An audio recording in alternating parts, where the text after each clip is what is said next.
Intermediate board నిర్వహించేటువంటి టెలిమానస్ ప్రోగ్రాంలో భాగంగా స్టూడెంట్ కౌన్సిలర్ శ్రీ కనకచంద్రం ఆధ్వర్యంలో ఈరోజు ప్రభుత్వ జూనియర్ కళాశాల కో ఎడ్యుకేషన్ సిద్దిపేటలో విద్యార్థులకు పర్సనాలిటీ డెవలప్మెంట్ పై అవగాహన సదస్సు నిర్వహించారు.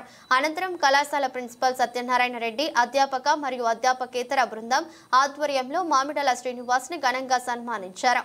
ఈ కార్యక్రమంలో ప్రభుత్వ జూనియర్ కళాశాల principal Satyanarayana Reddy, SSS coordinator Sudhakar Reddy, senior అధ్యాపకులు దేవయ్య, అశోక్, గంగాధర్, ప్రసాద్, చక్రవర్తి, వెంకటరమణ, తాసల్ ఫాతిమా, విజయ్ భాస్కర్, రాజశేఖర్, సహనా, కౌసర్, రఘురాజ్, సత్యనారాయణ, శ్రీనివాస్, నవనీత, ఖుషిదా బేగం, దాసుతో పాటు విద్యార్థులు మరియు అధ్యాపక మరియు అధ్యాపకేతర బృందం తదితరులు పాల్గొన్నారు.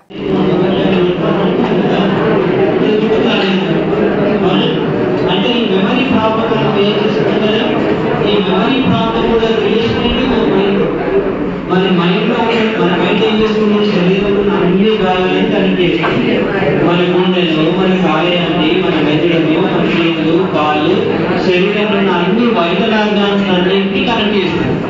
అవన్నింటినీ నడిపిస్తుంది. ఇక్కడ ఏమైనా సమస్య వస్తే ఏమవుతుంది, శరీరంలో అక్కడ సమస్య వస్తుంది. అంటే మెమరీ ప్రాబ్లం వస్తుంది, యాంగ్జైటీ, టెన్షన్ డెవలప్ అవుతుంది. దాని ద్వారా చదివిన పరీక్షలు, ప్రిపేర్ అయిన పరీక్షలు కూడా మార్కులు సంపాదించలేము. అవునా? మరి ఆత్మహత్యలకు దారితీసే అంశాలు ఏంటంటే, ఇక్కడ బాగా చదువుకున్న పిల్లలు రెండు రకాలు ఉంటాయి. బాగా చదువుకునేటువంటి పిల్లల మధ్యన కాంపిటీషన్ ఉంటుంది. నేను ఫస్ట్ రావాలి, ఇన్ని మార్కులు రావాలి, నాకు ఎగ్జామ్ రావాలి, ఇంజనీరింగ్ సీట్ రావాలి, ఫలానా రావాలి అని అద్భుతంగా మనం లక్ష్యాలు ఏర్పరచుకుంటాం. ఆ లక్ష్యాలు సాధించుకోవడానికి కోసం వాళ్ళు ప్రయత్నం చేస్తూనే ఉంటారు. జరగకుండా చూస్తాం, మనల్ని పెళ్లి చేసుకున్న వాళ్ళని ఆత్మహత్య చేసుకోకుండా నిరోధిస్తాం.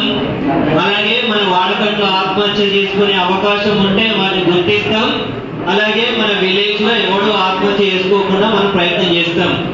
ఈ దాంట్లో నేను వాలంటీర్ గా ఉంటా. మీరు ఎంతమంది వాలంటీర్ ఉంటారు? వండర్ఫుల్, ఆల్రెడీ అవేర్నెస్ వచ్చేసింది. రైట్. ఇప్పుడు మన ముందున్న ప్రశ్న, ఇప్పుడు మన ముందున్న ప్రశ్న ఏంటంటే, ఆత్మహత్య చేసుకునే వాళ్ళని ఎట్లా గుర్తించాలి? ఎందుకు ఆత్మహత్య చేసుకుంటారు?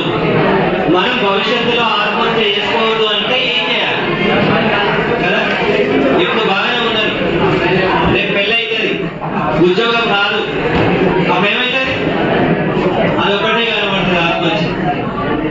అట్లాంటి సందర్భం రావద్దు అంటే ఆత్మహత్య యొక్క స్వరూపం ఏంటి, ఏ సందర్భంలో మనం ఆత్మహత్య చేసుకోవడానికి ప్రయత్నం చేస్తాం, మరి దాని నుంచి ఎస్కేప్ కావాలంటే మనం ఏం చేయాలి అనేటువంటి దాని గురించి మనం తెలుసుకుంటాం. ఓకేనా? ఐఎస్ఎస్ స్టూడెంట్ గా మనకున్న కర్తవ్యం ఏంటి? చదువుకోవడం. మెంటల్ హెల్త్ గురించి మనం మాట్లాడుతున్నాం. మెంటల్ హెల్త్ అంటే, మెంటల్ అంటే మనం మన ఫ్రెండ్స్ అంటాం మెంటల్ గా. మెంటల్ అంటే మానసిక స్థితి కోల్పోయిన వాడు కాదు. మెంటల్ అంటే మానసికమైన, మెంటల్ హెల్త్ అంటే మానసికమైన ఆరోగ్యం.